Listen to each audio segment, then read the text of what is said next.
Dear students and parents, JOSA 2024, JOSA and CSAP counseling. This is K. Satyayana, senior faculty in IIT Maths. మీరు JoSAA counselling త్వరలో start అవుతుంది. JoSAA కౌన్సిలింగ్కి IIT, NIT, triple GFTI 2024లో మంచి seat, కౌన్సిలింగ్లో మంచి seat పొందాలంటే JEE 2024 JoSAA and CSAB, JoSAA counselling and mentorship, complete documentation and registration procedure, step by step, round 1 to round 6. ఇది జోసాలో రౌండ్ 1 to round 6, సిసాబ్లో మనకి 2 రౌండ్స్ ఉంటాయి. చిన్న మిస్టేక్ చేస్తే మీకు సీటు కోల్పోయే ప్రమాదం ఉంటుంది. సో కాబట్టి ఇక్కడ మనకి మీకు ఎన్ఐటిలో మంచి పర్సెంట్ అంటే JEE mains 1, JEE mains 2, session 1, session 2లో మంచి పర్సెంటైల్ వచ్చి మీకు తెలియక చిన్న మిస్టేక్ చేసి సీట్ను కోల్పోతారు. ఇటువంటి సందర్భంలో అసలు డాక్యుమెంటేషన్, గత వీడియోలో మీకు డాక్యుమెంటేషన్స్ రెడీ చేసుకోవటం కోసం ఏ డాక్యుమెంట్స్ కావాలని మీకు వివరంగా చెప్పడం జరిగింది. సో ఈ వీడియోలో ఎన్ని స్టెప్స్ ఉంటాయి అనేది ఈరోజు మీకు తెలియజేస్తాను.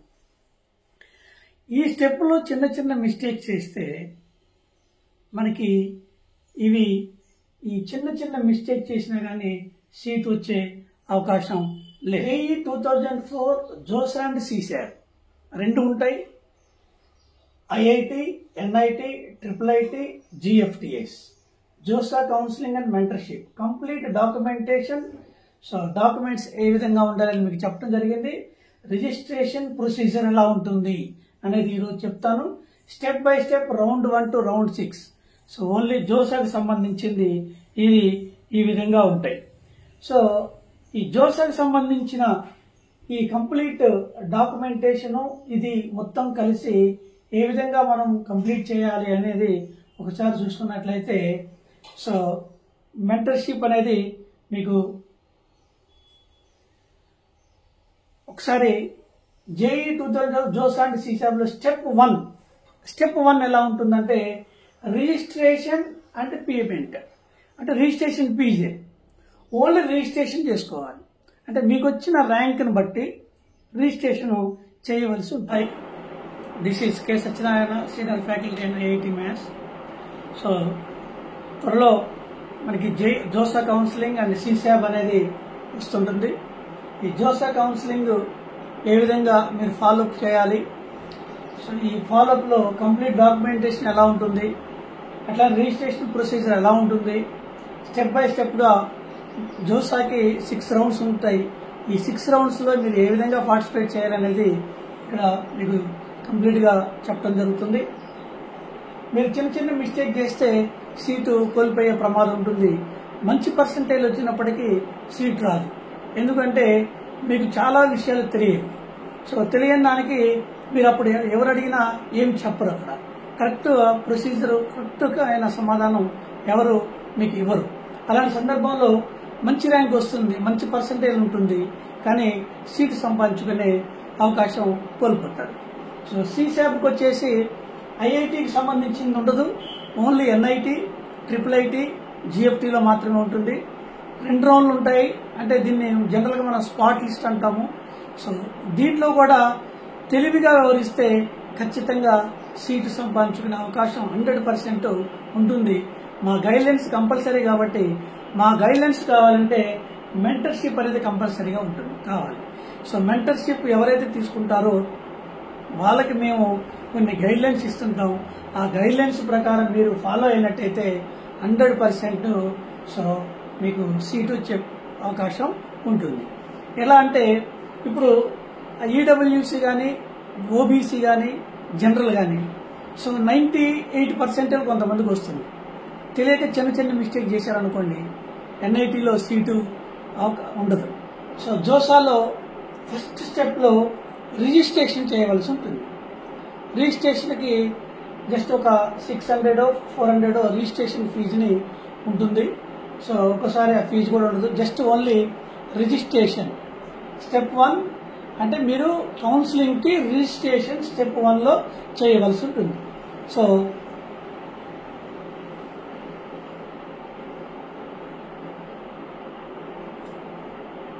రిజిస్ట్రేషన్ చేసిన తర్వాత స్టెప్ 2 అన్నట్టు, స్టెప్ 2లో చాయిస్ ఫిల్లింగ్ ఉంటుంది. అంటే చాయిస్ని ఫిల్ చేసుకోవాలి. దీంట్లో ఎలా ఉంటుందంటే స్టెప్ 2లోకి వచ్చేసరికి మీరు ఒకవేళ జేఈ మెయిన్స్ 2 సెషన్లో క్వాలిఫై 98% ఉందనుకుందాం అన్నప్పుడు మీకు రిజిస్ట్రేషన్ అయిపోగానే ఇక్కడ ఏమొస్తుందంటే మీకు లిస్టెడ్ కాలేజెస్ అంటే ఎన్ని ఆప్షన్స్ పెట్టుకుంటారు, ఇంకా ఎన్ని పెట్టుకోవచ్చు, మీకు ఎన్ని ఆప్షన్స్ ఎలిజిబిలిటీ ఉన్నాయి అనేది డిస్ప్లేలో చూపించాం. అంటే ఎన్ఐటి కాలేజీలో ఒక 590 కాలేజెస్ ఉన్నాయనుకోండి, 590 కాలేజెస్కి మీకు ఎలిజిబిలిటీ ఉంది. ఈ 590లో 400 పెట్టారనుకోండి, ఇంకా 190 మనం పెట్టుకునే ఛాన్సెస్ ఉందని చూపిస్తుంది చాయిస్ ఫిల్లింగ్. చాయిస్ ఫిల్లింగ్లో మీరు ఇంకొకటి చూసుకోవాల్సింది ఏంటంటే మీకు ప్రొడక్షన్ ప్రకారం మీకు ఏ కాలేజీలో సీట్ వస్తుందో ఆ కాలేజీకి సంబంధించిన డేటా రాసుకొని, సో ఆ డేటాకి సంబంధించిన యాడ్ చేసుకుంటూ పోవాలి దీంట్లో.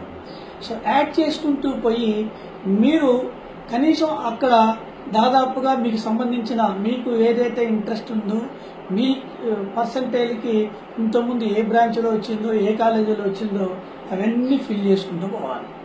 అలా ఫిల్ చేసుకుంటూ పోతున్న తర్వాత చివరిలో మీకు అన్లాక్ లాక్ అని ఉంటుంది. ఎట్టి పరిస్థితుల్లో లాక్ చేయొద్దు. చాలా చాలా జాగ్రత్తగా వినాల్సిన విషయం ఏంటంటే లాక్ చేయొద్దు. లాక్ చేస్తే మళ్ళీ మీరు యాడ్ చేసుకోవడానికి అవకాశం ఉండదు. ఇది కంప్లీట్గా ఒక 4-5 డేస్ మీకు ఉంటుంది. ఈ 4-5 డేస్కి సంబంధించిన ఇవి మీరు లాక్ చేస్తే, సో ఎట్టి పరిస్థితులు లాక్ చేయకూడదు, ఆటోమేటిక్ లాక్ అవుతుంది కాబట్టి చివరి వరకు వెయిట్ చేయటమే.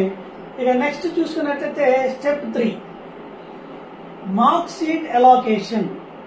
అంటే మన చాయిస్ ఫిల్లింగ్ ఒక 4 డేస్ 5 డేస్ ఉంటుంది. చాయిస్ ఫిల్లింగ్ చేసేస్తాం. చేసిన తర్వాత స్టెప్ 3లో ఏముందంటే మార్క్ రౌండ్ అన్నట్టు. మార్క్ షీట్ అలాకేషన్లో మార్క్ 1 అని ఒకటి వస్తుంది. అంటే మీ పర్సంటేజ్ ప్రకారం మీకు ఏ కాలేజీలో సీట్ వచ్చింది అనేది చూపిస్తుంది. ఒకవేళ కాలేజీలో సీట్ వచ్చింది మార్క్ 1లో, రైట్, సో ఆప్షన్స్ని మనం అనుకున్న ప్రకారం ఉన్నవి అని చెప్పేసి దాన్ని డిస్టర్బ్ చేయొద్దు. ఒకవేళ మార్క్ 1లో సీట్ రాలేదు, అలాకేషన్ కాలేదు, వెంటనే ఏం చేయాలంటే మన ఆప్షన్స్ని మళ్ళీ కొంచెం మార్చాల్సి ఉంటుంది. అంటే మనం స్టార్టింగ్లో ఉన్న కాలేజీని కొంచెం కిందకి తీసుకురావటం, కింద ఉన్న కాలేజీని పైకి తీసుకురావటం, సో ఆ విధంగా ఉంటుంది. సో ఈ విధంగా మీరు చేసినట్లయితే నెక్స్ట్ మార్క్ 2 అని ఉంటుంది. మార్క్ 1లో ఒక కాలేజీ వస్తే మార్క్ 2లో కూడా అదే కాలేజీ ఉందనుకోండి, మీకు ఇక కన్ఫామ్గా సీటు వచ్చే ఛాన్సెస్ ఉంటుంది. ఒకవేళ మార్క్ 1లో మార్క్ 2లో సీటు రాలేదనుకోండి, వెంటనే ఏం చేయాలంటే మీరు ఆప్షన్స్ని చేంజ్ చేసుకోవాలి. దీనికోసం లాక్ చేయకూడదు, మీరు లాక్ చేయకూడదు. సో లాక్ చేసినట్లయితే ఈ మార్క్ 1 మార్క్ 2లో కూడా మనం దాన్ని చేంజ్ చేయలేము. సో కాబట్టి ఇది మాత్రం జాగ్రత్తగా ఉంటే ఆటోమేటిక్గా లాక్ అవుతుంది. ఓన్లీ సేవ్ మాత్రమే చేయాలి. ఇలా 2 టైమ్స్ మార్క్ షీట్ అలాకేషన్ ఉంటుంది. This is the step 3. Step 4. Step 4లో రౌండ్ 1 నుంచి రౌండ్ 6 వరకు ఫ్రీజ్, ఫ్లోట్, స్లైడ్ 3 ఆప్షన్స్ ఉంటాయి. మనకి సీట్ అలాట్ అయింది, మార్క్లో అలాట్ అయింది, మార్క్ 1లో అలాట్ అయింది, మార్క్ 2లో అలాట్ అయింది, రౌండ్ 1లో అలాట్ అయింది అనుకున్నాం. రౌండ్ 1లో అలాట్ అయిన తర్వాత 4 డేస్ ఉంటుంది. అప్పుడు మనం డాక్యుమెంట్స్ని అప్లోడ్ చేయవలసి ఉంటుంది. Freeze, float, slide. ఫ్రీజ్ అంటే ఏంటి, ఫ్లోట్ అంటే ఏంటి, స్లైడ్ అంటే ఏంటి? ఫ్రీజ్ అంటే ఒక ఎగ్జాంపుల్ ఎన్ఐటి తిరుచూరు వచ్చింది అనుకోండి, సో లేకపోతే ఎన్ఐటి వరంగల్ వచ్చింది అనుకున్నాం. ఎన్ఐటి వరంగల్లో నాకు ఇష్టమైన కాలేజీ, నాకు రావాల్సిన కాలేజీ నాకు వచ్చేసింది. ఇక సిఎస్సిలో మనకి ఎన్ఐటి వరంగల్ వచ్చింది. ఇక నాకు అవసరం లేదు, నేను మళ్ళీ రౌండ్ చూసుకోను, మళ్ళీ ఒకరు మారుద్ది, మళ్ళీ నాకు ఇది చాలు అనుకుంటే ఫ్రీజ్ చేసుకోవచ్చు. ఫ్రీజ్ చేసుకుంటే ఆ కాలేజీ నువ్వు సెలెక్ట్ చేసుకున్నట్టు, నీ కౌన్సిలింగ్ కంప్లీట్ అయినట్టు. That is freeze. లేదు, నాకు ఎన్ఐటి తిరుచూరు వచ్చింది, నాకు ఎన్ఐటి వరంగల్లో కావాలి, నాకు వచ్చే ఛాన్స్ ఉంది. అప్పుడు ఏం చేయాలంటే ఫ్లోట్ పెట్టుకోవాలి. అంటే తిరుచూరు సీట్ నాదే, నాకు వచ్చిన ఫస్ట్ రౌండ్లో తిరుచూరు నాదే, ఇంకా ముందు నాకు మంచి ఎన్ఐటి వరంగల్ ఉంది, అది కావాలి, ఫ్లోట్ పెట్టుకోవాలి. That is float. So slide అంటే ఏంటి? ఇప్పుడు ఎన్ఐటి వరంగల్లో మనం జనరల్గా సిఎస్సి కావాలనుకుంటాం. సో మ్యాథమెటికల్ కంప్యూటింగ్ వచ్చింది. మ్యాథమెటికల్ కంప్యూటింగ్ నాకు ఇంట్రెస్ట్ లేదు, సో నాకు సిఎస్సి కావాలి.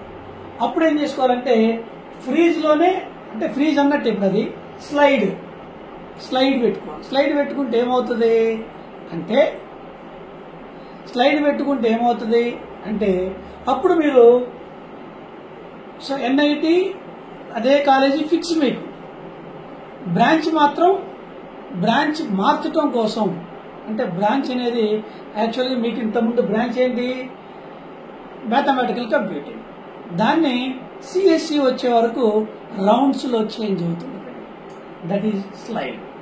So freeze, float, slide, round 1 నుంచి రౌండ్ 6 వరకు ఇవి మెయింటైన్ చేసుకోవాలి. ఇక ఈ స్టెప్ 4లో ఈ రౌండ్ 1 నుంచి రౌండ్ 6లో మీరు ఏ రౌండ్లో మీకు ఏ కాలేజీ వచ్చినా కానీ పేమెంట్ ఒకటి ఉంటుంది ఎన్ఐటికి. సో అట్లనే ఐఐటికి ఒక రకమైన పేమెంట్ ఉంటుంది, ఎన్ఐటి, ట్రిపుల్ జిఎఫ్టీలకి ఒక రకమైన పేమెంట్ ఉంటుంది. సో ఆ పేమెంట్ ప్రకారం మనం ఈ రౌండ్ 1 టు రౌండ్ 6లో డాక్యుమెంటేషన్, నేను చెప్పిన వీడియో ఒకసారి మళ్ళీ చూసుకోండి.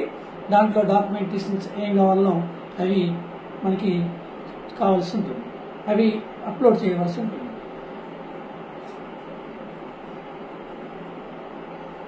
ఇక ఫైనల్గా step 4 document verification, seat acceptance and fees. అంటే ఇప్పుడు మనం సీటు రౌండ్ 1లో ఒక కాలేజీ కన్ఫర్మ్ అయిన తర్వాత డాక్యుమెంట్స్ని మొత్తం అప్లోడ్ చేసుకోవాలి. అప్లోడ్ చేసుకున్న తర్వాత రౌండ్ 1 నుంచి రౌండ్ 6 వరకు మనకి ఏం మారినా కానీ మళ్ళీ ఫీ పేమెంట్ చేయాల్సిన అవసరం లేదు. ఒకసారి సీట్ యాక్సెప్టెన్స్ ఇచ్చుకోవాలి. సీట్ యాక్సెప్టెన్స్ ఇచ్చుకొని ఫీ పేమెంట్ చేయవలసి ఉంటుంది. అప్పుడు మనకి ఆ కాలేజీలో ఏ కాలేజీలో మనకి సీట్ వచ్చిందో అది కన్ఫామ్గా ఉంటుంది. అంటే డాక్యుమెంట్ వెరిఫికేషన్ చేయించుకోవాలి, సీట్ యాక్సెప్టెన్స్ లెటర్ ఇవ్వాలి. సో ఇదంతా ఆన్లైన్లో ఇవ్వాలి. ఈ ప్రొసీజర్ అంతా మీకు తెలియదు. సో అందుకోసము మాలాంటి వాళ్ళ సలహాలు, గైడ్లైన్స్ తీసుకుంటే మీకు 100% రిజిస్ట్రేషన్ దగ్గర నుంచి సీట్ యాక్సెప్టెన్స్ కాలేజీలో చేరే వరకు మా గైడ్లైన్స్ ఉంటాయి. సో మెంటర్షిప్ తీసుకోండి. సో మెంటర్షిప్ తీసుకొని మీ బంగారు భవిష్యత్తుకి సో బాటలు వేసుకోండి. మంచి సీటు, మంచి కాలేజీలో సీటు పొంది ఏర్పాటు చేసుకోవాల్సిందిగా కోరుతూ మీ కేఎస్ఎన్ మ్యాథ్స్. సో మన ఛానల్ని సబ్స్క్రైబ్ చేయండి, షేర్ చేయండి, మీ ఫ్రెండ్స్కి పంపించండి. మీ ఫ్రెండ్స్కి కూడా మెంటర్షిప్ గురించి చెప్పండి, మన వీడియోలు చూపించండి. సో మన వీడియోలో చాలా చాలా చాలా ట్రిక్స్తో మీకు చాలా అందించడం జరిగింది. అదే విధమైన స్ఫూర్తితో మీకు ఖచ్చితంగా ఐఐటి ఎన్ఐటిలో సీట్ ఖచ్చితంగా సంపాదించే ఏర్పాటు నేను చేయగలుగుతాను. సో కాబట్టి కేఎస్ఎన్ మ్యాథ్స్ ఛానల్ని ఫాలో కండి, మెంటర్షిప్ తీసుకోండి, మంచి కాలేజీలో సీటు పొందండి. Thank you.